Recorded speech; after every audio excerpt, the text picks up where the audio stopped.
This is a fan-generated show. If you would like to support us, please go to jamieglazov.com, and also don't forget to subscribe to our YouTube channel. And make sure to order Jamie Glazov's new critically acclaimed jihadist psychopath, How He Is Charming, Seducing, and Devouring Us. All your support is greatly appreciated. Good evening. Welcome to the Glazov Gang. Tonight, the devil and Karl Marx. With us this evening, Paul Kengor, a professor of political science at Grove City College.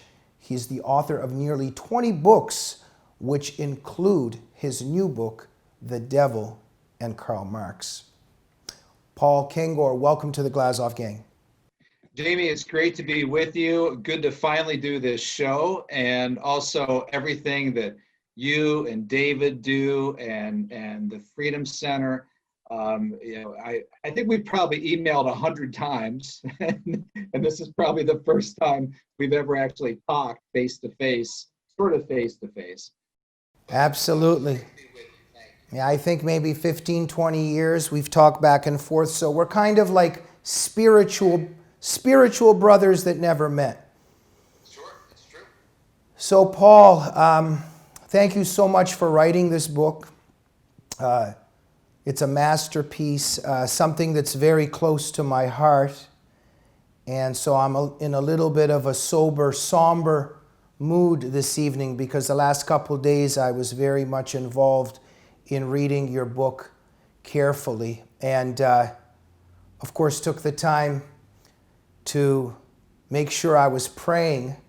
And I think you know what I mean, because as I approach this book, and then what I read about what you said in the end, what we will discuss in terms of how praying to the saints and to Jesus, etc., helped you and helps you in what we do, right, Paul? Because there's a spiritual dynamic here. So look, I'll stop with my introduction for a minute, but I did want to stress that, I come from parents who were dissidents in the Soviet Union.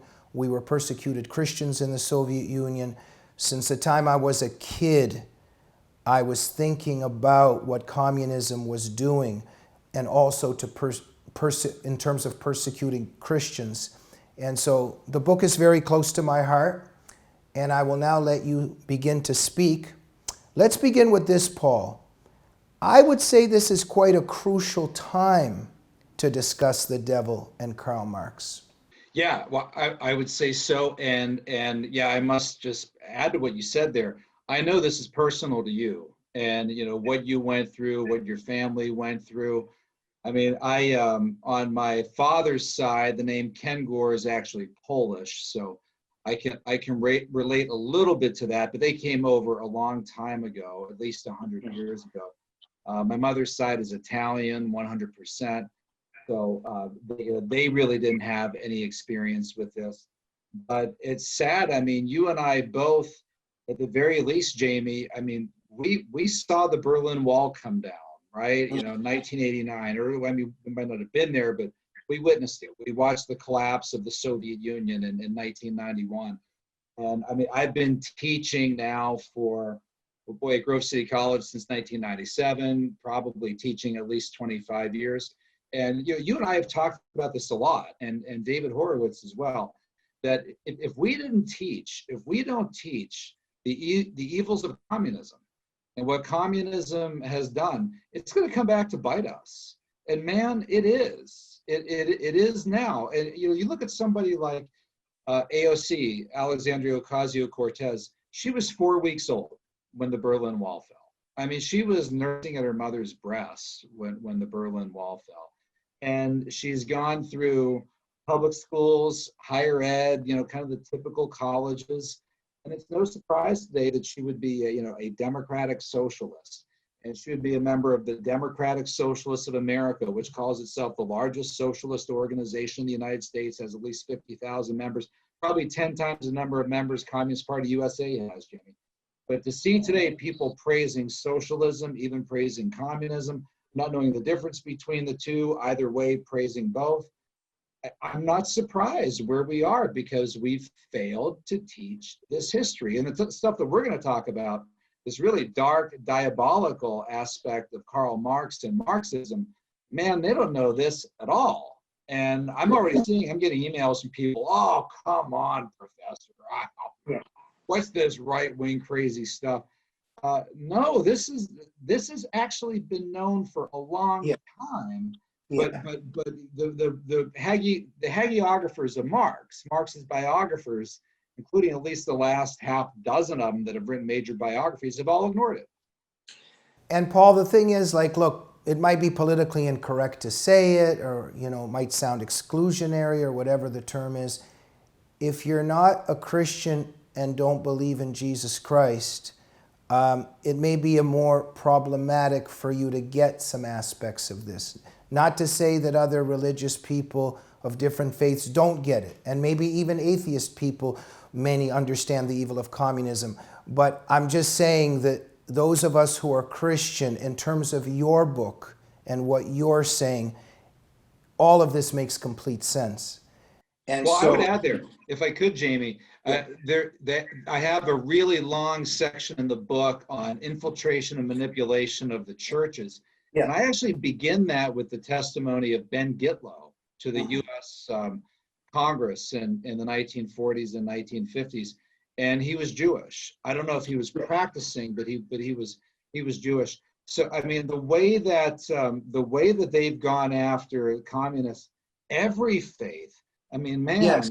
Muslims in Afghanistan in the 80s, Buddhists in Cambodia, you know, you name all of them in China to this day. So you know, they've really been equal opportunity persecutors. Oh no, Paul, just a sec. We're on the same page. In no way did I say that communism does not attack and persecute almost everyone in the end, and people of all faiths.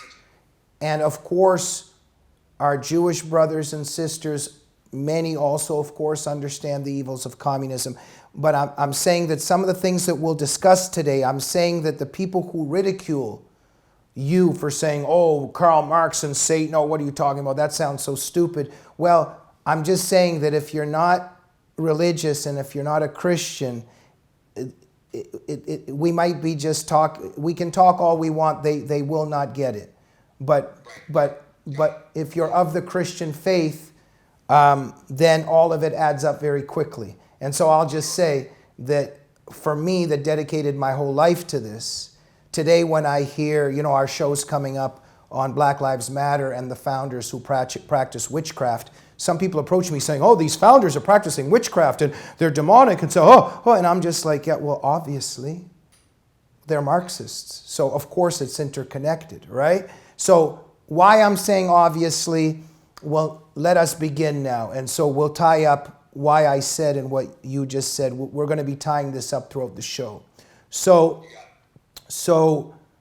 Paul, you began to study the life of Karl Marx, and what a story, and what a haunting story, the private life of Karl Marx, his interests.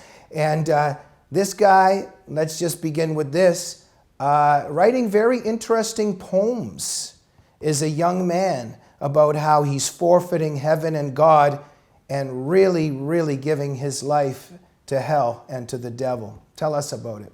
Yeah, I opened the book with a stanza from one of his poems, 1837, and he wrote, "Thus heaven I've forfeited, I know it full well, my soul once true to God is chosen for hell," right? Chosen for hell. And the difficulty with this, Jamie, always, and I having read the book, you know what I mean, I go back and forth, I say, look, hard to know if he's being autobiographical here. It's hard to know when he's inserting himself into this. It's hard to know when the devil character is Marx acting out his own views. But I think that stanza in particular does seem autobiographical, at least the first half of it, right? My soul once true to God is heaven I've forfeited. My soul once true to God, because Marx was born in Trier, Germany, May 5th, 1818. His father, who was Jewish, they came from a long line of rabbis in the family, religious Jews. The father converted to Christianity, Lutheran faith, probably around 1819, 1820, when Marx was only 1 or 2 years old. And biographers think the father probably did so out of some social pressures of the day the Jews faced in Germany. Perhaps it's hard to pin down for sure. He did believe in God for sure. And then Karl was baptized around 1823, 1824, so probably 5 or 6 years old. So the mother was a little bit late in bringing bringing the children into the faith. But so he was a fairly committed Christian, I guess, believer until he went off to college. Kind of how things haven't changed, right? And it was there that he was taken under the wing of a militantly atheistic and very anti-Semitic professor named Bruno Bauer, who was a systematic theology professor. And, a lot like colleges today, right? The theology professor is an atheist. And they started a journal together called the Archives of Atheism. This was around 1840, 1841. So Marx was pretty much off and running at that point. And he and Bruno Bauer even had this moment where they ride into this German village on donkeys on Palm Sunday, mocking Christ's entrance into Jerusalem. So with that, Karl was really off and going and would spend a lot of that decade of the 1840s writing some of his ugliest works. From another poem, 1841, The Player, The Pale Maiden, where he says, "See this sword, this blood-dark sword that stabs unerringly within thy soul. Prince of darkness sold it to me." Yeah. So, and Paul, let me interrupt for a second. So I just want to stress one more time that there's certain people that just aren't going to get this, right? And so we're talking also to the people that maybe want to know, that do get it. And so now to tie this into what you just said, to what I was saying earlier, there's a reason why Marx as a young man goes and rents a donkey and rides around in it mocking Jesus entering Jerusalem. There's a reason for this, and a very logical reason, and you demonstrate this in your book. So I'm going to jump back and forth here for a minute with a couple things. So there's all this poetry of allegiance to the devil. There's this guy that's renting donkeys and mocking Jesus Christ in terms of his entrance into Jerusalem. This guy is going out of his way during this time to write all these plays and poems worshiping the devil in one way or another. And so it's pretty obvious what's happening there. Now, of course, we've got the scoffers. And some of the scoffers will say, oh, this is just a young guy, a youthful indiscretion. We're all a little bit rebellious when we're kids. And, it's very interesting why people try to dismiss this. But as you show, Paul, this wasn't just some immature idiot writing just some poem when he's 13. This was a very disciplined, calculated thing that Marx was doing. He wanted to be a poet. Poetry was very important to him, and it was during a very crucial, maturing time of his life, right? That's exactly right. I mean, he fancied himself a poet, and he wanted to write nothing. He wanted to be nothing less than the Goethe's Faust of his age. And in fact, Goethe's Faust has the demon devil character Mephistopheles. And Mephistopheles had a line that was Marx's favorite line: "Everything that exists deserves to perish." I mean, imagine that. Everything that exists deserves to perish. And that's no isolated line in the life of Marx. I think it's on page 383 of the book, a bunch of bullet points where, phrases from Marx like a letter to Arnold Rouge, 1843, calling for the ruthless criticism of everything that exists. And you see this in his religious writings. So aside from the poetry and poems like Ulanem, which is an anagram for the word Emmanuel, that's the only one. Hold that thought. But his essay on the Jewish question, 1844, which is filled with vile anti-Semitism. He says things like, the Israelite faith is repulsive to me, right? What is the worldly cult of the Jew? Money, right? What does the Jew worship? Haggling. That's in that essay. There's the infamous opiate of the masses essay, which is the same decade of the 1840s. And it's there that he says, not just, I've heard people say, oh, come on, he says it's the opiate of the masses. A lot of people say that. That really, religion is kind of a drug or crutch to people. But that's not all he says. He says religion is the sigh of the oppressed creature. It is the heart of a heartless world. It is the soul of soulless conditions. It is the opium of the people. And then he says too, and this is crucial, right?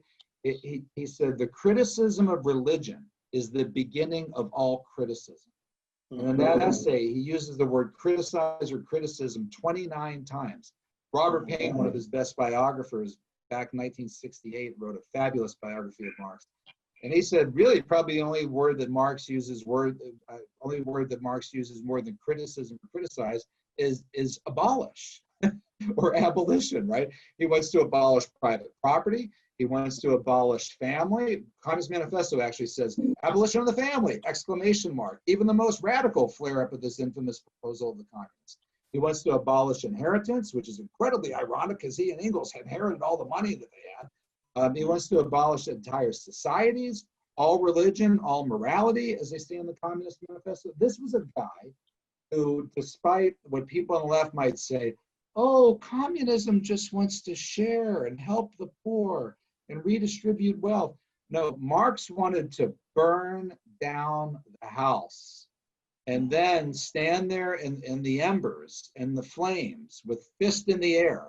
And then only then would he be ready to build his world anew. This is a very destructive philosophy. Right, right. And in the spiritual realm, we know that Satan is filled with hate and rage and hates God's human creation and wants to destroy everything. And so... And as Mikhail Bakunin and Saul Alinsky, both, right? They both commended Lucifer as this first rebel, right? Alinsky says in the acknowledgement, and I have 5 or 6 pages on this in the book, I deal with it very carefully, what exactly Alinsky says and doesn't say. But Alinsky said, lest we forget at least an over-the-shoulder acknowledgement to that, first of all, rebels who in his rebellion against the establishment bought himself his own kingdom, Lucifer. And for people who are like, wow, where'd that come from? Well, Mikhail Bakunin said the same thing. Bakunin, a friend of Marx, they later parted, but agreed with him on socialism. Bakunin was a socialist anarchist. Try to figure that one out. But it's not unusual among these radical socialists to commend, even as atheists, right, Satan as a figure of rebellion, right? They like him. They like that about him, kind of wink, wink. They think that's kind of cool. But of course, it's not cool. It's not cool at all. You're messing with some dark stuff here, dude. Right, and it's not just cool for them in many cases, but as in the case of Marx and many other people that we'll discuss, including Alinsky, it makes total sense. And so, Paul, there's no coincidence why the Marxist idea in its earthly incarnations has perpetrated what it perpetrates that you document in the book as well. So just very quickly, I just want to say that you mentioned Poland. Throughout my life, when I've thought about the Katyn massacre, something like 22,000 Polish officers executed in mass graves by the Stalinist regime. And you would think, why would that happen? Who enjoys that? In other words, there has to be a spiritual dynamic there. When we think of the Holocaust, of 6 million Jews killed in the Holocaust, is there really just a non-tangible reality there? What I'm saying is that there's a spiritual war there, because we know that Satan hates the Jewish people. He hates Christians. He hates humans overall. And so all of this begins to tie in together. We begin to understand it. And so you show in the book, and we'll return to Marx in a minute, in terms of all of his dark writings and worshiping of the devil and all that dark stuff he wrote, absolutely no coincidence that in its earthly incarnations, as you also document, just more than 100 million people killed because of this idea, including this persecution of Christians. And I don't want to get into the details here because we might be PG and a family audience, but just a monstrous tortures of Christians in communist jails. And it's no coincidence that when they tortured these Christians, that, and I apologize for getting un-PG here for a minute, but it has to be said that the torturers would force the Christians, especially the Catholics, to use human waste, feces and urine as the sacraments. And again, this ties back to what I'm saying earlier. Why would you do that? Well, we understand why they would do that, don't we? Yeah, and in fact, you mentioned the scoffers earlier. If they would just read about what happened at the Romanian prison of Pitești, I mean, you read that, and I don't care who you are, you have to say, okay, all right, Jamie, all right, Paul, all right, this is evil, right? I mean, black masses, right? Mock crucifixions, forcing priests to consecrate human excrement and dip it in wine that's urine and stick it in people's mouths, referring to Mary as the great whore of Christ, referring to Christ as the great idiot crucified. You know, Richard Wormbrand, the Romanian pastor who was tortured for 14 years in Romanian prison camps. I know that you knew him, Jamie. And he wrote the book Tortured for Christ. He also wrote a book called Marx and Satan, which I referred to in this book a number of times. And in Tortured for Christ, he said all the pains and tortures in Dante's Inferno cannot begin to compare what life is like for Christians in communist prison camps. He said that he literally had communist captors shouting at him, "I am the devil, I am the devil," while they were torturing him. He said, what one captor said, "I've lived all my life for this moment when I can express all the hatred and anger in my heart out on you." And I remember reading in Tortured for Christ, Jamie, he said, and then there was the communist prison of Pitești, right? Where he talked about what happened to his friend Florescu, whose son was killed in front of him. And he said, things happened in Pitești that were so vile that I can't even describe them in this book because my heart would break. I remember the first time I read that, Jamie, I thought, well, wow, what could be worse than what you're describing? What is it? And now that we've actually read what's happened at Pitești, I know why Wormbrand couldn't talk about it. You could even make a movie about this. It'd have a XXX rating. And you mentioned the Katyn Woods massacre. Those massacres happened in 3 different spots in the Polish-Russian border. And the one spot where most of the executions took place, I think it was maybe Smolensk. And the chief executioner was a guy named Blokhin, who wore this like leather apron and these big, long, and every day for 30, 40 days, round the clock, they shot these Polish officers, 21,857 of them, in the head. You know what those executioners did when it was all over? They stuck the gun in their own mouths. They shot themselves. And it was almost like, you talk about satanic, right? It was as if the devil was saying to them, now that you've served me, right, I want you dead too. And you document all that evil and are showing the roots of it into this SOB, if I can call him that that, pardon? That's mild. You gotta be happy you're only calling him an SOB. This creator of this idea and how logical it was of everything that the idea perpetrated. So, Paul, let's narrow in on this for a minute of why it's so evil. You know, before I say that, just a quick thought that came to me, in terms of the spiritual dynamic here of everything. When it made total sense, of course, that Andropov and the KGB wanted to kill John Paul II. Of course, that makes sense. I was always so struck with what my dad told me at that time, that when the Pope got to the hospital, they said, it's very dangerous to operate on you because of the food in the stomach. And the Pope said, it's May 13th. I'm fasting for Our Lady of Fatima. And I mean, all of this adds up. It's miraculous, but we understand that there's something spiritual happening here.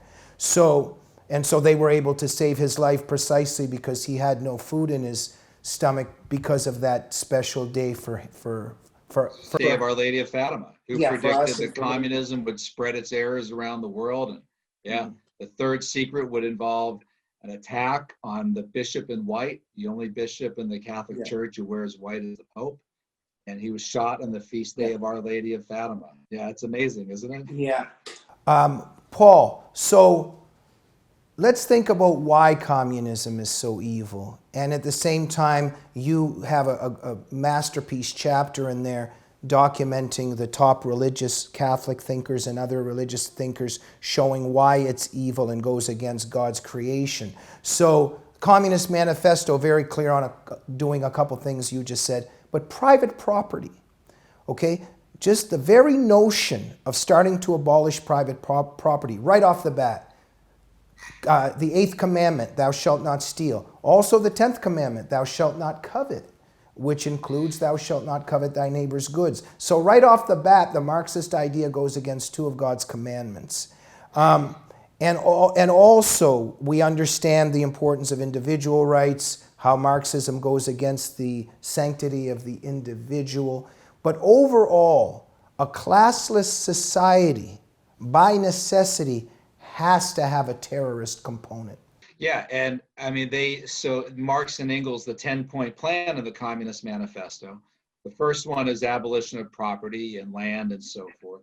And really the money line, if you will, pardon the pun, in the Communist Manifesto, Marx and Engels say the entire communist theory may be summed up in the single sentence. Everybody's waiting, thinking, okay, what is it? What is it? And they say, abolition of private property, right?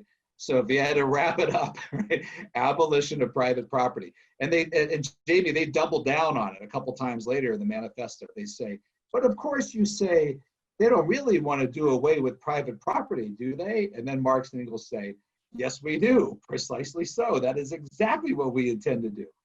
And right then and there, I mean, it is, you can just close the book and throw it in the trash.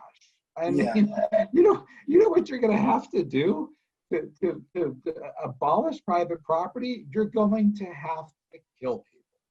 You're going to have to kill a lot of people. 100 million, maybe in the 20th century alone. Yeah. If a student turned in a paper that said that, right, I'd have to say, son, come into my office. I mean, this is, not only is this just crazy, but this is really dangerous. And Paul, I remember certain leftists, you know, those ones that try to argue that Stalinism and all this is somehow an aberration. And I remember a buddy of mine that understood it all very well. And to a couple leftists, he said, you know, I used to study Trotsky a lot. I think Trotsky would have killed more than Stalin. And I remember the leftists were just so confused as to what he was saying. Paul, one of the key things that you show there, why the lesson from the Tower of Babel, of course. David Horowitz has documented this brilliantly in terms of the left, in terms of how they see themselves as self-appointed redeemers. In other words, in Marxism, man becomes God.